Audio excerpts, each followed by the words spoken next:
몸에 거룩한 성 새 예루살렘이 하나님께로부터 하늘에서 내려오니 그 준비한 것이 신부가 남편을 위하여 단장한 것 같더라. 아멘. 주님, 부족하고 연약하고 저 아무것도 할 수 없사오니 성령님 친히 오셔서 주관하시고 다스리셔서 아버지의 온전한 뜻만이 선포되는 시간 되게 하여 주십시오.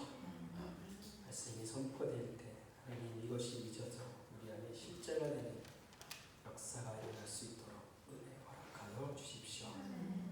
이 시간도 함께 하실 주님을 찬양하며 함께 하신 예수님의 이름으로 감사하며 기도하옵나이다. 아멘. 네. 여러분 영원히 주님 사랑하십니까? 영원하신 주님 사랑하십니까?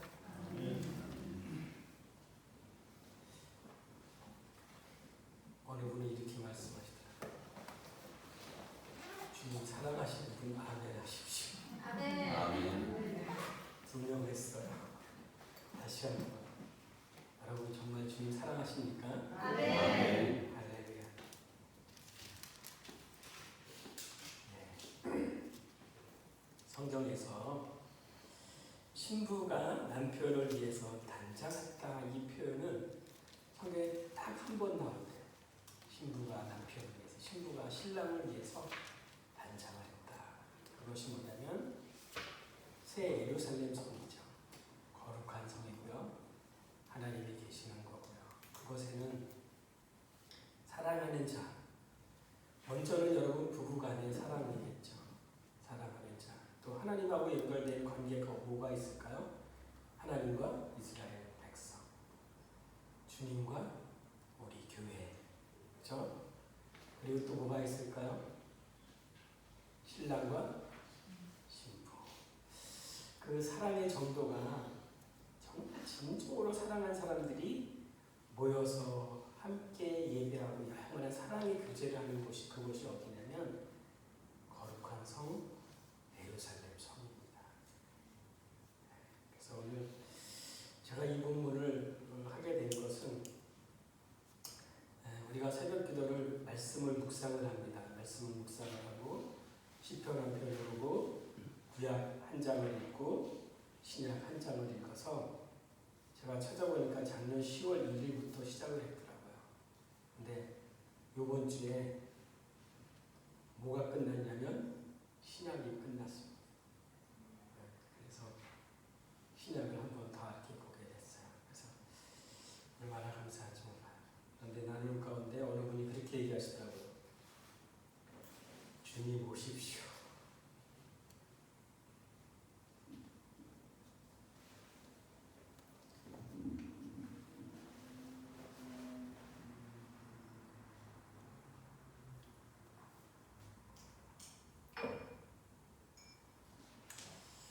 그분은 주님 오시기를 소망하고 있는데 나는 어떤가? 지금 주님 오시나? 두려운 게 없나? 좀 이따 오셨어요. 저를 한번 돌아봤습니다. 과연 주님 오시면 내가 정말 맞을 신랑을 맞을 정말 거룩한 신부가 되었는지 돌아보게 되었습니다. 여러분, 주님 반드시 오십니다. 아멘. 아멘. 반드시 주님 오세요.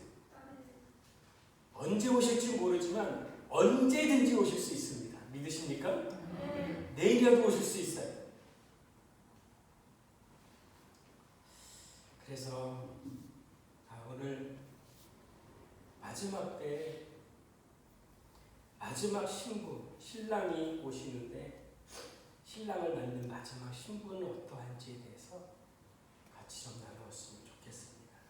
여러분, 그 예루살렘 성은 어떤 곳이냐면 신부가 신랑을 위하여 단장한 것 같더라.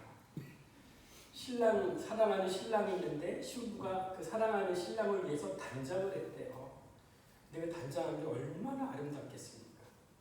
사랑하는 사람을 위해서 단장했습니다. 그죠? 곳이 거룩한 성 예루살렘 성이라고 얘기하고 있습니다. 여러분, 우리는 마지막 완전한 관계가 다 회복이 돼서 하나님과 백성, 신랑과 신부, 부부, 또 모든 관계들이 다 회복이 돼서 정말 그 영광 가운데 그 사랑하는 사람 앞에 사랑 가운데 친밀한 사랑의 교제를 하는 곳에 여러분 다 가기를 소망합니다. 네. 그러면서 계시록을 끝나면서 보니까 계속 뒷부분에 가니까 우리가 이 땅에 살면서 우리가 지는 것, 그 세력에게 지는 것 같은 것이 있었는데 그 세력들이 다 멸해지는 것을 보게 되었습니다. 여러분 잘 아는 거 있지요? 여러분 아는 게 뭐가 있습니까? 용이라고 표현되어 있는 사단. 사단이 결국에는 불못에 들어가더라고요. 용의 세력을 가진 권세를 주어졌던 짐승의 세력이 있습니다. 그 짐승이 결국에는 불못에 들어가더라고요. 또 짐승의 세력을 받은 거짓 선지자가 짐승을 탄 음료, 종교적으로 타락한 거짓 선지자와 음행을 촉구하는 그 쾌락을 촉구하는 그 음료가 멸하여지더라고요. 그리고 마지막 큰 성 바벨론이라고 상징적으로 얘기했지만 세계를 통일하는 하나의 통일 국가, 종교를 통합하는 종교 통합 국가, 한 사람이 통치할 수 있는 그 국가를 큰 성 바벨론인데 그 성이 무너지는 것을 보았습니다. 여러분, 우리가 지금 싸워야 될 대상, 그 악자들이 있는데 결론을 보니까 성경의 역사를 보니까 성경의 말씀을 보니까 악자들이 다 멸하여졌습니다. 여러분, 이 세상의 역사는 성경의 역사를 따라갑니다. 아멘. 성경이 그걸 보여주고 있습니다. 마지막 악자들, 하나님을 대적한 그 모든 세력들은 다 멸하여집니다. 그런데 우리의 인식 안에는 어떤 게 있냐면 서구에 이원주의적인 생각이 있습니다. 이원화된 그게 뭐냐면, 이원론적인 게 뭐냐면 선과 악이 싸운다고 생각을 합니다. 선이 하나님이시고 악이 사단이 주도하는 것이고, 그래서 하나님과 악을 주도하는 사단이 싸우는 것으로 우리는 생각을 합니다. 여러분, 이게 맞습니까? 아닙니다. 하나님은 선하시고요, 하나님은 영원하시고요, 무한하신 존재입니다. 아멘. 사단은 싸울 수 있는 대상이 아니고 사단은 하나님의 통치 아래에 있는 유한한 존재입니다. 피조물입니다. 믿으십니까? 싸움의 대상이 되지 않아요. 그런데 왜 하나님은 이 악을 잠시 동안 허용했냐는 것에 대한 문제가 있습니다. 왜 이 죄악을 하나님이 잠시 동안 허용을 했을까요? 처음부터 없었으면 이런 일이 없었을 텐데, 그죠? 근데 왜 하나님이 이걸 허락했을까요? 우리의 오늘 찬양에 그 답이 있어요. 결국에는 믿는 자를 통해서 그 믿는 자가 어려운 상황 가운데서도 고백하는 그것을 하나님 듣기 원하시는 거예요. 하나님 사랑합니다. 어떠한 상황, 환경, 핍박 가운데서도 나의 사랑아버지 당신뿐입니다. 그 고백을 하나님도 받아야 되지만 사단도 그걸 들어야 되는 거예요. 아무리 자기가 억압하고 핍박하고 환난에 핍박에 하고 공고에 어떠할지라도 그가 흔들림 없이 하나님만 사랑하는 그것으로 인해서 그는 결국에는 성도들에 의해서 멸망자리로 가게 되는 것입니다. 여러분, 이것을 뭐라고 뭐라고 얘기하냐면 하나님의 예정하심이 있고요. 예정이 있고요. 하나님의 뜻대로 하나님의 의지대로 예정하신 것이 우리의 삶 안에 드러나는 것이 뭐냐면 그것이 섭리입니다. 섭리가 뭐냐면 여러분이 그동안 살아온 길을 살짝 돌아보세요. 돌아보면 내가 자유의지를 들여서 내가 결정하고 내가 살아온 것 같지만 돌아서 보면 내가 살아온 영역보다는 누군가의 어떤 개입이 있어서 내가 진행으로 통과를 해온 것을 여러분 보게 됩니다. 그것이 뭐냐? 그것을 섭리라고 얘기합니다. 하나님이 예정하신 것에 하나님이 개입하셔서 우리의 삶 안에 하나님의 뜻이 이루어지게 하는 것이 섭리고요. 하나님의 예정하신 것이 완전히 다 이루어진 것을 뭐라 그러냐? 경륜이라고 얘기해요. 좀 어려울 수 있어요. 그죠? 근데 결국에는 여러분 하나님이 뜻하시고 하나님이 예정하신 거 결국 하나님이 다 어떻게 하신다? 다 이루시는 거예요. 다 이루시는 거예요. 여러분 믿으십니까? 아멘. 지금 어떠할지라도 반드시 하나님이 계획하고 하나님이 섭리하신 그 모든 것은 반드시 다 이루어 성취가 됩니다. 지금 현재 우리가 악에게 지는 것 같고 악이 이기는 것 같지만 결국에는 하나님이 이기는데 어떻게 하냐? 로마서 8장 28절을 이렇게 말씀하십니다. 하나님을 사랑하는 자, 그 뜻대로 부르심을 입은 자는 모든 것이 합력하여 뭐를 이룬다? 선을 이룬다. 선이 누구의 선입니까? 하나님의 선을 이룹니다. 누구로 말미암아? 사랑하는 자로 말미암아. 하나님을 사랑하는 자, 그로 말미암아 하나님의 선이 이루어진다는 것입니다. 어떠한 환난과 핍박과 어려움이 일지라도 반드시 하나님이 그 선을 이루어 가신다고 말씀하고 계십니다. 여러분, 우리가 잠시 동안 하나님이 이 악을 허용하였는데 결국에 그 악을 이기는 것은 하나님이 사단과 싸워서 이기는 것이 아니고요. 결국에 누가 싸워서 이기는 거냐면 하나님의 자녀인 성도들이 싸워서 이기는 것입니다. 여러분 믿으십니까? 이미 이긴 싸움에 하나님의 자녀가 참여하는 거예요. 그래서 하나님의 자녀를 통해서 사단을 이기는 것입니다. 사단의 세력인 짐승, 거짓 선지자, 음녀, 큰 성 바벨론을 이기는 것입니다.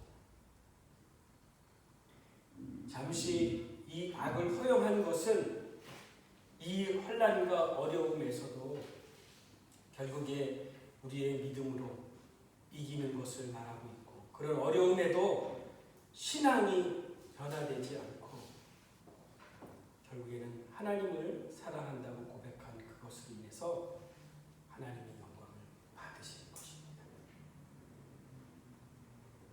왜 일시적으로 악을 허용했냐는 거예요. 성도들의 인내와 믿음을 통해서 하나님을 사랑합니다. 그럴 때 사단을 이기는 것입니다. 우리가 인격적으로 무엇을 택할 때, 무엇을 선택할 때 그것의 동기가 하나님을 사랑해서 하는 것이라면 결국에는 그 사랑하는 것으로 인해서 다 이길 수 있는 것을 말하고 있습니다. 여러분, 그런 이기는 자가 계시록에는 어떻게 표현되어 있냐면 여러 가지로 표현이 되어 있습니다. 먼저는 14만 4천이라든지 흰옷을 입은 자라든지 목베임을 당한 자라든지 여자와 더불어 음행하지 않은 자 어린 양이 어디로 인도하든지 따라가는 자 그 입의 거짓과 흠이 없는 자. 그 다음에 첫째 부활에 참여하는 자, 목배임을 당하고 짐승과 우상에 절하지 아니하는 자. 여러분, 아무리 이런 핍박이 올지라도 이런 상황에서 끝까지 믿음을, 신앙을, 하나님을 끝까지 사랑하는 자들, 그 이기는 자들이 바로 예루살렘 거룩한 성의 신부인 것입니다.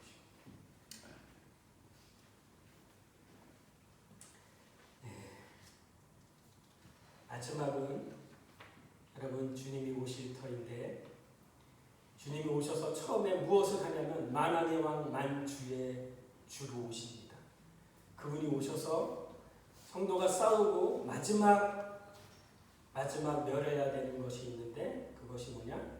사단과 사망과 음부를 주님이 무적의 불못에 던지는 것으로 모든 악을 다 끝나가는 것입니다. 첫 번째, 주님이 심판하러 오시고, 두 번째 오시는 목적이 뭐가 있냐면, 신랑이 오신 이유가 뭘까요? 신랑이 뭐하러 오실까요? 첫 번째 심판하러 오신다면, 두 번째는 신랑이 오는 것은 신부를 데려가기 위해서, 신부를 맞이하기 위해서 오시는 거예요. 신랑이 오실 때에는 마지막 때 마지막 신부를 주님이 데리고 가기 위해서 오시는 것입니다. 신랑을 성경에 다른 표현으로 목자라고 표현했죠. 그럼 목자가 필요한 것은 양입니다. 또 포도나무가 주님이라면 그에 필요한 것은 가지. 신랑에게 필요한 것이 있다면 그것은 신부. 그것은 무슨 얘기냐? 같은 형상, 같은 생명 있을 때 진정한 바로 사랑을, 친밀한 사랑을 할 수 있는 것을 말하고 있어요. 주님이 오셔서 같은 형상, 같은 생명 가진 그런 신부를 주님이 데리고 갈 것입니다. 여러분, 마지막 거룩한 예루살렘 성 같은 이기는 자가 우리가 되기를 소망합니다. 주님이 마지막 오셨을 때 데리고 가는 그 신부가, 준비된 신부가 우리가 되기를 소망합니다. 한마디로 얘기하면 이 악조건 가운데서, 악한 이 세상 가운데서 구별된 이기는 자, 그런 자가 되기를 소망합니다. 여러분, 또한 주님이 오셨을 때 신부를 만났는데 신부가 어떠해야 되는지, 신부의 단장에 대해서 얘기한 것이 있는데, 그게 어디 있냐면 아가서에 있어요. 아가서. 그래서 우리 아가서 한번 보겠습니다. 아가서 6장 8절에서 10절.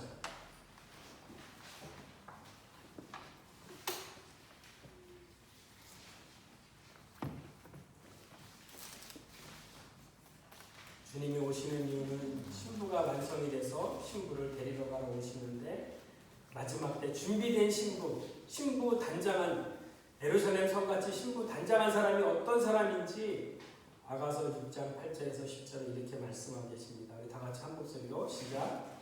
왕비가 60명이요 후궁이 80명이요 기녀가 무수하되 내 비를 위해 합천한 자는 하나뿐이로구나. 그는 그의 어머니의 딸이요 그 낳은 자가 귀중하게 여기는 자로구나. 여자들이 그를 보고 복된 자라고 왕비와 후궁들도 그를 칭찬하는구나. 아침비같이 뚜렷하고 달같이 아름답고 해같이 맑고 깃발을 세운 군대같이 당당한 여자가 누구인가. 마지막 때 마지막 신부는 어떤 자야 되는지 아가서가 얘기하고 있습니다. 여러분, 구약이 90년에 암리아 회의에서 정경을 어느 것을 성경에 정경으로 넣겠냐를 의논을 했습니다. 그런데 처음에 아가서가 빠졌어요. 왜요? 아가서에 하나님이라는 말씀이 나옵니까? 하나님이라는 이름이 하나도 안 나와요. 그리고 아가서에는 이상하게 선정적인 말들이 좀 많이 나오죠. 무슨 입술, 또 무슨 뭐 유방, 뭐 넓적다리, 뭐 좀 이상한 말들이 좀 많이 나오죠. 아가서에. 그 선정적인 말이 나오니까 처음에 정경으로 넣지 않았어요. 그런데 여러분 왜 이 아가서가 정경에 들어갔겠습니까? 그거는 다른 것이 아니라 솔로몬 왕이 왕인데 마지막 그 왕의 신부로 단장하는 것이 이 아가서에 있기 때문에 여러분의 왕이 누구십니까?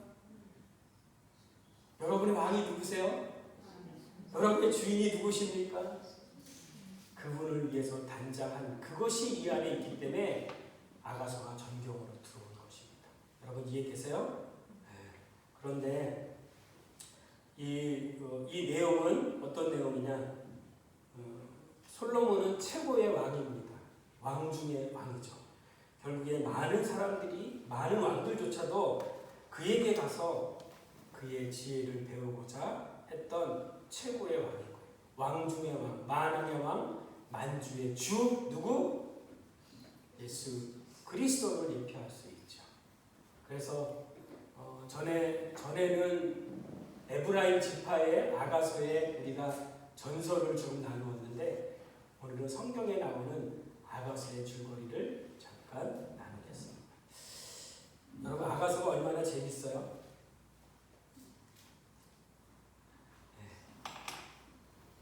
아가서의 내용이 어떤 내용이냐면 솔로몬이 왕 중의 왕입니다. 그래서 모든 것을 다 얻을 수 있어요. 그래서 아내를 얻는데 7개국에서 1000명의 아내를 얻습니다. 여러분 지금 세계의 어떤 왕이 7개국에서 1000명의 여자를 얻을 수 있는 왕이 있습니까? 아무도 없죠. 그죠? 근데 7개 나라. 자기 나라에다가 또 바로의 딸을 애굽에 있던 것, 또 에돔, 암몬, 시돈, 헷 합쳐갖고 7명의 국가에서 약 1000명의 여자를 사랑했던 그 왕이에요. 그런데 그 왕국에 어떤 일이 일어나냐면 그 왕국에서 포도주를 대는 사람이 있는데 그 솔로몬의 종 중에 하나가 누구냐면 술람미 여자의 엄마였었어요. 그래서 그 술람미 여자의 엄마가 포도원에서 일을 해서 그 포도주를 궁중에 바치는 그런 일들을 했어요. 그런데 어느 날 다른 데로 배정이 됐는데 내방은 포도원에 그가 취업이 돼서 이사를 가게 됐어요. 그래서 그 술람미 엄마와 오빠들과 또한 술람미와 그 식구가 네바논 포도원에 가서 그곳에 이전을 하게 되었어요. 그런데 그 오빠들이 포도원 일을 하지 않고 그 힘든 포도원의 일을 술람미 자기 동생에게 그것을 맡겼어요. 그러니까 오빠가 해야 될 바깥의 일을, 힘든 일을 동생이 하니까 얼굴이 어떻겠어요? 그는 배우지도 못했고 그는 가꿀 수도 없었고 볼 것 하나 없는, 누가 봐도 돌아볼 것 하나 없는 계달의 장막, 피부는 검고 계달의 장막 같은 그런 여자였었어요. 근데 어느 날 내세울 거 하나 없는 그 여인 앞에 포도원 순시를 가고 있는 왕이 그 앞을 지나가게 됐어요. 솔로몬 왕이 지나가다가 그 여인을 보게 됐어요. 자, 솔로몬에게 있어서 여자는 몇 명이었습니까? 1000명이었죠. 7개국에서 1000명이었고 오늘 본문에 보니까 왕궁의 후궁의 신역 이렇게 그 표현들이 있죠. 왕궁의 60명, 후궁이 80명, 시녀가 수없이 많은 이런 그런 여자를 얼마나 많이 사랑했고 많은 여자와 살았음에도 불구하고 포도원에 순찰을 가다가 계달에 그 검푸룩하고 아무렇고 볼 것 없는 계달의 장막 같은 그 여자를 보고 술람미 여인을 보고 그가 고백을 했는데 뭐라고 기억하냐 이렇게 고백합니다. 내 비둘기 내 완전한 자는 하나뿐이구나. 너 하나뿐이구나. 야, 내가 1000명이 넘는 그 여자들과 살았어도 이 신랑을 위해서 준비한 자는 너 하나뿐이구나, 너 하나뿐이구나. 이게 여러분 아가서의 주제입니다. 저를 따라하면 너 하나뿐이구나. 너 하나뿐이구나. 1000명의 여자가 있지만 1000명의 여자가 그와 함께 한 궁전에서 있었지만 그 신랑을 준비했던 신부는 오직 너 하나뿐이었구나, 너 하나뿐이구나. 그 고백을 하게 된 것입니다. 여러분, 시녀는 어떤 사람을 시녀라고 얘기합니까? 시녀는 왕궁에서 살지요? 그죠? 그러나 왕궁에서 살지만 왕하고는 한 번도 사랑을 해보지 못한 사람을 시녀라고 얘기합니다. 그래요? 그 다음에 후궁은 어떤 사람입니까? 같이 왕궁에서 살지만 어쩌다 가끔 한번 왕하고 사랑을 할 수 있죠. 그죠? 그 다음에 왕비는 어떨까요? 왕비는 함께 살고 함께 사랑을 하죠. 이것은 한마디로 얘기하면 세 가지의 등급을 나누고 있는 거예요. 동일하게 이 표현을 바울은 뭐라고 얘기했냐? 바울은 교회 안에도 세 종류의 교인이 있다고 얘기하고 있어요. 처음에 어떤 종류? 육체에 속한 교인이 있다고 얘기해요. 육체에 속한 자는 어떤 자냐? 성령의 일을 받지 않은 어리석은 자, 어리석은 교인을 바로 육체에 속한 자라고 얘기하고 있습니다. 주님을 영접도 하지 않았고요. 한마디로 얘기하면 세상에 속한 자를 육체에 속한 자라고 얘기하고 있습니다. 교회는 오지만 아직도 주님을 인격적으로 만나 그 사랑 가운데 거해보지 못한 사람. 그런데 또 두 번째는 어떤 사람이 있냐면 육체가 아닌 육신에 속한 사람이 있다고 얘기합니다. 육신이라는 건 뭐냐면 주님을 영접은 했지만 아직 어린아이와 같은 주세요 주세요만 하지 정말 그 신랑을 위해서 자기가 준비하고 자기가 어떻게 해야 되는지 그런 거하고 관계없이 어린아이와 같은 맨날 넘어지고 쓰러지고 성령 체험을 했지만 가끔 어쩌다 그런 정도의 이것이 아까 얘기했던 어디에 속하냐면 궁전 안에 있는 후궁쯤 되겠죠. 육체에 속한 자가 시녀라면 그죠? 그리고 마지막 왕비와 같은 자가 어떤 자냐? 영에 속한 자라고 얘기하고 있습니다. 영에 속한 자. 영에 속한 자가 뭡니까? 영, 내 안에 그분으로 살아가는 자.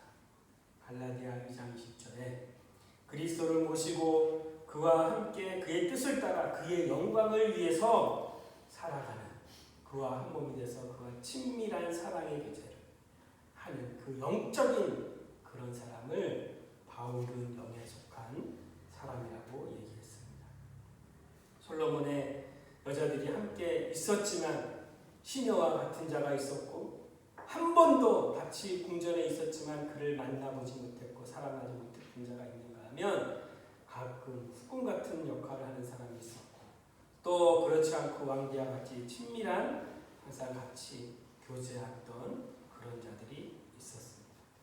그러면 신랑이 와서 준비해 갈 때 어떤 신부가 준비된 신부인지를 오늘 본문은 먼저 뭐라고 얘기하냐면 내 비둘기 내 완전한 자는 너 하나뿐이라고 얘기했어요. 비둘기라고 표현하고 있습니다. 비둘기. 여러분 비둘기가 어떤 속성을 갖고 있을까요? 비둘기, 내 비둘기. 자기 신부를 향해서 내 비둘기라고 해요. 성경에 보면 비둘기라는 표현이 3번 나온대요. 첫 번째 표현은 뭐냐면 주님이 마태복음 10장에서 비둘기를 이렇게 표현하고 있습니다. 뱀같이 지혜롭고 비둘기같이 무엇하라? 순결하라, 순결. 자, 그래서 비둘기, 신부로서 단장되는 첫 번째 조건 비둘기인데 비둘기는 어떠해야 되냐면 순결해야 된다. 신부는 어떠해야 된다? 순결한 신부를 하나님이 준비시키신 거예요. 순결해야 되는 거예요. 그리고 두 번째 비둘기는 어떤 속성이 있냐면 에스겔에서는 이렇게 얘기하고 있습니다. 에스겔에서는 항상 슬피 울었다는 거예요. 에스겔서 7장 16절에 보면 항상 슬피 우는 것 같다는 거예요. 여기 비둘기 눈에 보면 항상 이렇게 눈물 자국이 있는 것 같이 그렇게 됩니다. 그게 뭡니까? 항상 여인의 눈이 항상 눈물이 고여 있는 것처럼 항상 남편을 사모하고 기다리는 그런 비둘기와 같은 그런 신부가 필요하다는 거예요. 또 마지막 비둘기에 어떤 속성이 있냐면 이사야서는 이렇게 얘기하고 있습니다. 이사야서 60장 5절에 보니까 이사야서는 보금자리를 찾는 새가 비둘기라고 얘기하고 있습니다. 자, 고등학교에서 교육감이 비둘기를 키우라고 했어요. 비둘기를 키워서 행사할 때도 좀 사용도 하고, 그래서 비둘기를 얼마나 잘 키웠는지 알기 위해서 비둘기 대회를 했습니다. 비둘기 어떤 대회를 하냐면 비둘기가 회귀 본능이 있잖아요. 자기 보금자리를 찾아가는 게 있잖아요. 그래서 100마리의 비둘기를 일본에 가져가서 일본에서 날렸습니다. 그런데 몇 마리가 돌아왔을까요? 100% 돌아왔어요. 100%. 비둘기는 자기의 보금자리를 찾는 습성이 있습니다. 여러분, 여러분의 육적인 보금자리는 어디입니까? 가정이지요. 영적인 보금자리는 교회이지요. 영원한 보금자리는 천국이지요. 천국. 신부는 보금자리를 소망하는 자, 보금자리를 찾는 자가 그것이 비둘기 같은 그런 완전한 자, 그것이 신부의 조건이라고 얘기하고 있습니다. 그리고 또한 어떤 자를 얘기하고 있냐면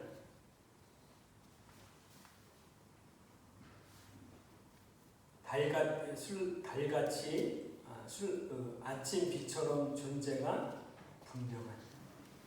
9절에 보니까 뭐라고 얘기해요? 10절에 아침 빛같이 또렷하고. 아침 빛이 어떻습니까? 아침에 빛이 해가 처음에 딱 뜨면 분명하고 또렷하죠. 그죠? 아침 빛처럼 그 존재가 분명한 그것을 얘기하고 있습니다.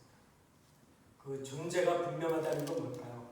나의 정체성, 내가 누구인지에 대해서 존재가 분명한, 흔들림이 없는 그런 것을 얘기하고 있습니다. 아침 빛처럼 그 존재가 분명한, 자기 정체성을 분명히 알고 있는, 나는 그리스도인 거룩한 신부로서의 그 정체성을 알고 있는 그가 신부의 조건. 또한 뭐라고 얘기합니까? 또한 그 존재가 분명하고 어디를 가더라도 그 존재로서의 탁월하고 아름다움을 갖고 있는 것을 얘기합니다. 어느 모임에 가서 어떤 여자고 어떤 사람 보면 존재가 분명한 사람들이 있죠. 또렷한 사람들이 있죠. 정체성이 확실한 사람들이 있죠. 그런 사람들을 아침빛처럼 또렷하다고 얘기하고 있습니다. 또 뭐라고 얘기하냐? 달과 같이 아름답고 해같이 맑고. 달같이 아름답고 해같이 맑다. 맑다라는 표현은 히브리 말로 바라라는 건데, 이거는 뭐냐면 흠이 없고 깨끗하고 밝은 것을 얘기하고 있습니다. 마지막 신부는 어떠해야 되냐? 흠이 없고 깨끗하고 맑은 것을 얘기하고 있습니다. 그리고 마지막 뭐라고 얘기하냐? 깃발을 세운 군대같이 당당한 여자가 누구냐? 저를 따라합니다. 깃발같이 세운 깃발을 세운 군대같이 당당한 여자. 깃발을 세웠다는 의미는 뭘까요? 전쟁에서 싸우면 승리하면 뭐야? 깃발을 세웁니까? 네, 깃발이 떨어지면 졌다는 거죠. 진 것을 얘기하고 있고, 죽었다는 것을 얘기하고, 도망한 것을 얘기하죠. 깃발을 세웠다는 것은 승리했다는 거예요. 승리했다. 그래서 그 승리한 것으로 인해서 당당하다고 얘기하고 있습니다. 비록 거무나, 비록 계달의 장막같이 거무나, 너 하나뿐이구나. 너 하나만이 내 비둘기고, 너 하나만이 아침 햇빛처럼 또렷하고 달같이 아름답고 해같이 맑고 깃발을 세운 승리하는 군대 같구나. 이것이 여러분 솔로몬이 술람미를 여기서 하는 말씀. 1000명의 여자 있지만 그들이 준비했다고 얘기하고 있지 않고 비록 검고 계단의 장막 같으나 신랑을 위해서 준비한 자는 너 하나뿐이구나. 그 말을 솔로몬이 술람미 여인에게 하고 그를 데리고 궁전에 가서 영원히 살았습니다. 이것이 어디에 있어요? 아가서에 있어요. 이게 아가서에 있는데 여러분 주님이 반드시 오십니다. 아멘. 심판하러 오십니다. 아멘. 여러분이 지금 싸워야 되는 것들이 있다면 끝까지 피 흘리기까지 싸우십시오. 죄에 대해서, 세상에 대해서, 자아에 대해서, 사단에 대해서 여러분 싸우십시오. 그리고 준비하십시오. 내 비둘기같이 완전한 자로 여러분 준비하십시오. 비둘기가 어떤 속성을 갖고 있습니까? 비둘기는 순결합니다. 비둘기는 또한 돌아오는 보금자리를 찾는 속성이 있고요. 비둘기는 항상 눈가에 눈물이 있습니다. 그 사모함이 있는 거예요. 그 비둘기같이 여러분 마지막 때 준비하는 신부로 단장되기를 소망합니다. 또한 또 신부는 어떠해야 되냐면 아침빛같이 그 존재가 뚜렷해야 된다는 거예요. 내가 비록 고난받고 핍박하고 환난 가운데 있을지라도 나는 그리스도인이야. 나는 주님의 신부야. 거룩한 신부야. 나는 그 어떤 거 사랑할 수 없어. 자기의 정체성에 흔들림 없기를 소망합니다.